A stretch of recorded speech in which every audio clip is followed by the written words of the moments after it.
13 చోళరాజు నీతిశాలి. శ్రీ అగస్త్యుడు. శ్రీ కమలాలయ క్షేత్ర వైభవమును వినండి. ఇంద్రుని నుండి పొందిన సోమాస్కందమూర్తిని ముచుకుందుడు అక్కడ ప్రతిష్ఠించాడు. దేవేరియగు ఉమతోనూ కుమారుడగు స్కందునితోనూ కూడి ఈశ్వరుడు అక్కడ సర్వులకు ఇష్టకామ ఫలప్రదుడై తద్వైభవము చేత త్యాగేశ్వరుడు అను పేరుతో ఖ్యాతినందాడు. ఆహా, ఏమని చెప్పుట ఆ క్షేత్రవాసుల భోగము యోగము! అక్కడ పుట్టిన వారందరికీ మోక్షము అయత్న సిద్ధము సహజము. సహజము అనగా తో పుట్టినది లేక పుట్టుకతో అని అర్థము. అనగా ఆ క్షేత్రములో పుట్టుట అనిన మోక్షమే. ఏమీ ఇదెక్కడ చోద్యమంటారా? శివుని వైభవమునకు ఎదురేమున్నది? విజ్ఞాన వివేక దృష్టితో చూచిన కమలాలయము కాని క్షేత్రం ఎక్కడున్నది ఆయన సృష్టిలో? శివ ప్రేమ గంగ ఉప్పొంగు హృదయాంగణములన్నీ కమలాలయములే కదా. ఏలా అనవస్థితతోపి నేతరో భగవాన్ ఏవా. సరిగా లేకున్నను అజ్ఞానములలో ఉన్నను ఒకానొకడు భగవానుడే ఆత్మయే అని కదా రిభుమునికి శివదేవుడు బోధించినది. ఇక హృదయము లేని వారెవ్వరు? కమలాలయము లేనిదెక్కడా? ఇది పారమార్థిక దృష్టి. ఇక వ్యవహారిక దృష్టితో చూచినచో శివుని అపార కృపా విశేషము, అఖండ మహదైశ్వర్యము, అద్భుత మహామహిమాన్విత దివ్య వైభవము ఘనీభవించగా ఏర్పడినదే ఈ కమలాలయ క్షేత్రము. అక్కడ బ్రాహ్మణ గృహములలోని అగ్నిహోత్రపు పొగలు ఇళ్లపై దట్టముగా పేరుకొనగా మేఘములని భ్రాంతి చెంది నెమళ్లు నృత్యం చేస్తాయి. బాటకు ఇరువైపులా లాంగలి వృక్షములు పత్ర పుష్ప ఫల శోభితములై నీడను, పక్షులకు గూడును కూడా కలిగిస్తాయి. స్నానం చేసి తడిబట్టలతో నీరు తెచ్చుకుని గృహములకు ఏగు కాంతామణులు సమృద్ధమైన స్తనములు పైపైకి ఎగిరిపడుతూ తమ పైబడ్డ కేశములను పైకి ఎగురవేయుచూ ఉంటాయి. అచ్చటి వృక్షజాతి అంతా తమ నుండి వెళ్లి విరిసిన కుసుమ కోటి అను వేలాది కన్నుల నుండి పొంగి పొరలిన తేనె అను ఆనందాశ్రువులచే శ్రీ కమలాలయ దేవుడగు త్యాగేశ్వర లింగమునకు నిత్య తర్పణము ఆచరిస్తుంటాయి. అచటి సరోవరములోని తామరలపై కలువలపై భ్రమించు భ్రమరముల ఝుంకార నాదములు యోగికి అనాహత ధ్వని వలె దహరాకాశమున నినదిస్తుంటవి. త్యాగేశ్వరుని విభూత యోగమును సమస్త ప్రకృతి గానము చేయగా భూకాంత రోమాంచితయై ప్రగాఢ సమాధిస్థవలే కనపడుచున్నది.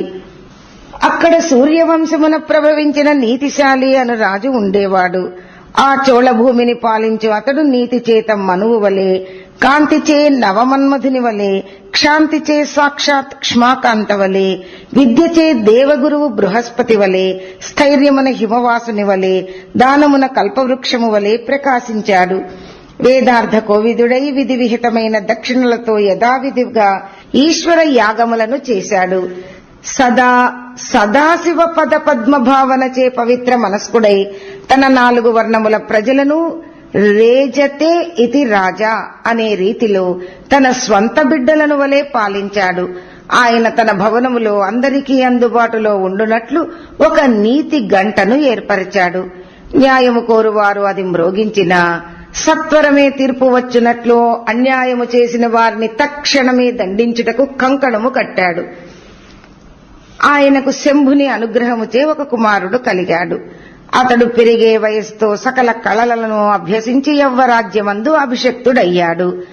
ప్రతిదినము సమవయస్కులైన మంత్రి కుమారులతో కూడి గుర్రములను, ఏనుగులను, రథములను అధిరోహించి రాజవీధులందు తిరుగుతూ ప్రీతినందేవాడు.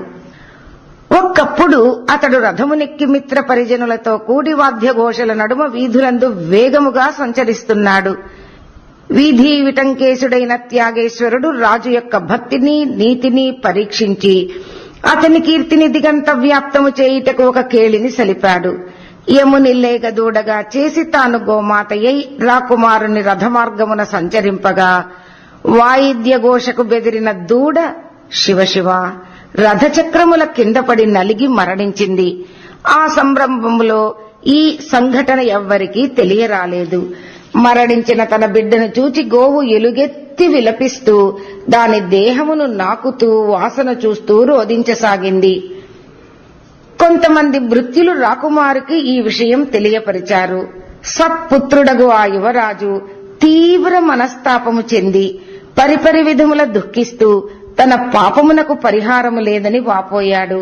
వివేకి అయిన అతని మిత్రుడు మంత్రి పుత్రుడు అతన్ని ఓదార్చి, ఇది నీచే తెలియక జరిగిన అపరాధము, దీనికి ప్రాయశ్చిత్తము తప్పక ఉండగలదు, శాస్త్రజ్ఞులైన పండితులను సంప్రదించవలసినది అని చెప్పగా యువరాజు వారి కొరకై దారి తీశాడు.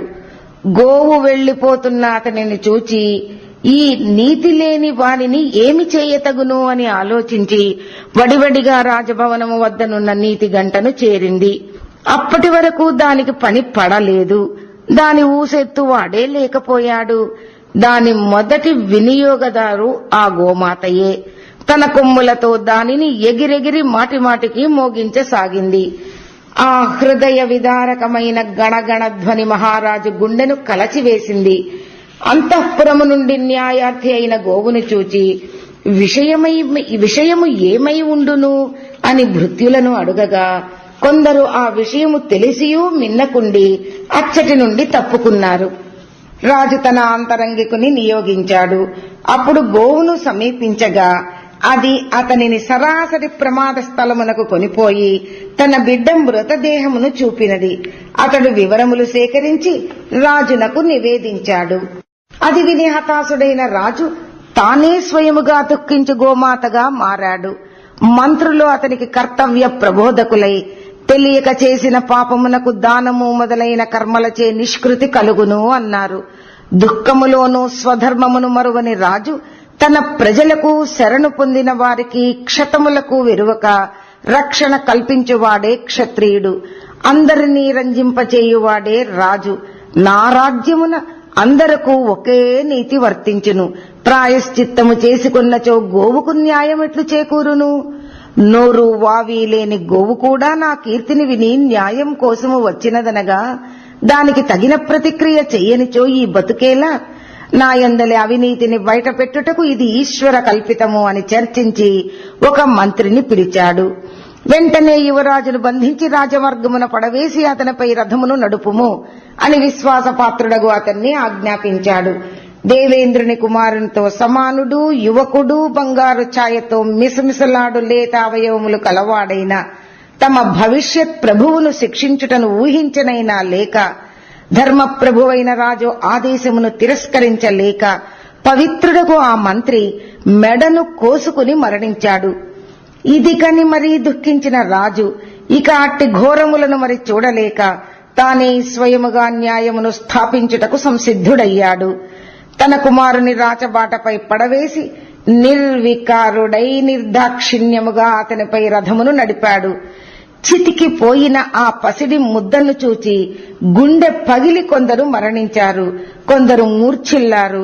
రాణి ముందే స్వర్గస్థ అయినది, ఇందరు మరణించగా తన జీవితం ఎందులకు అని భావించి రాజు ఆత్మహత్యకు పాల్పడగా కాలకాలుడైన శివుడు తన లీలకు స్వస్తి పలికాడు. మృతులైన వారందరూ దూడ, యువరాజు, మంత్రి, రాణి, జనులు పూర్వదేహములతో లేచారు. దేవతలు పుష్పములతో ఆ చోటును నింపివేశారు. రాజు తన వారిని ప్రేమాశ్చర్యములతో గాఢ ఆలింగనము చేసుకొన్నాడు. దూడవేషము విడిచి యముడు అదృశ్యుడయ్యాడు. గోమాత వీధి విటంకుడు అని పిలువబడే త్యాగరాజుగా మారి రాజును ఉద్దేశించి ప్రజలందరూ వినుచుండగా తను నడిపిన పరీక్షాలీలను వివరించాడు. భూమిపై న్యాయ సమ్మతముగా జీవించి భోగములను అనుభవించిన ఆ పుణ్యాత్ములందరూ జీవితాంతమున కైలాసమును చేరారు. ఓం తత్సత్.